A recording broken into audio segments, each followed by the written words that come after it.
Face aux catastrophes, il faut parfois reconstruire, alors autant le faire intelligemment en bâtissant des logements écologiques, comme l'ont fait plusieurs de nos observateurs. Par exemple, ici au Brésil, cette avalanche de boue avait dévasté la côte dans l'est du pays l'année dernière, des barrages avaient lâché et de nombreuses maisons avaient été détruites. Mais aujourd'hui, cette boue qui a tout détruit permet de tout reconstruire. L'association Tirolos de la Mariana a recyclé cette boue pour fabriquer des briques artisanales et il ne manque pas de matières premières. Quand le barrage a lâché, plus de 50 millions de tonnes de boue ont été rejetées dans la nature. La boue s'était mélangée à des résidus d'exploitation minière comme le manganèse ou le fer, mais en trop faible dose pour menacer la santé humaine selon des analyses d'experts.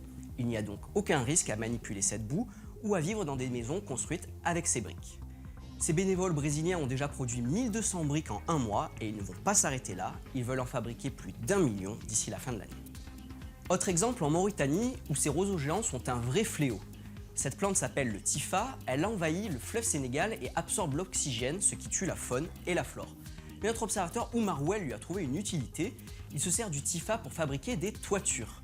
Ces faux plafonds conservent moins la chaleur que ceux en tôle ou en béton, et on peut donc perdre de 5 à 10 degrés de température, ce qui permet de réduire l'usage des climatiseurs et donc dépenser moins d'énergie. Et comme ce roseau pousse sans cesse même après avoir été coupé, cela en fait un matériau abondant et à très faible coût. Dernier exemple au Pérou, où on construit également écolo. En plein cœur de l'Amazonie, près de la ville d'Iquitos, cet écologe a été construit par notre observatrice Anne de Télin, une jeune française, et plusieurs de ses amis. Avec l'aide de bénévoles, aussi bien des villageois péruviens que des touristes venus du monde entier, ils ont bâti ces cabanes avec du bois local. Ils utilisent des techniques de fabrication péruviennes, notamment pour les toits faits de feuilles tissées. Et ce lieu est 100% écolo. On y trouve des toilettes sèches, des potagers bio alimentés par de l'eau de pluie et bientôt des panneaux solaires.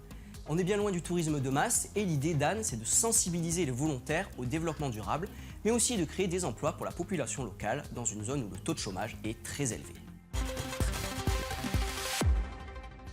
Vous avez aimé ces projets? Vous pouvez tous les retrouver dans notre rubrique spéciale Les Observateurs du climat et pourquoi pas contacter ces observateurs qui s'engagent pour notre planète. D'ailleurs, si vous aussi vous avez un projet positif pour l'environnement dont vous voulez nous parler, n'hésitez pas à alerter notre équipe. Nous sommes joignables par mail sur Twitter, Facebook ou même WhatsApp. Alors je vous dis à très bientôt pour de nouveaux projets et de nouvelles histoires sur le site des Observateurs de France 24.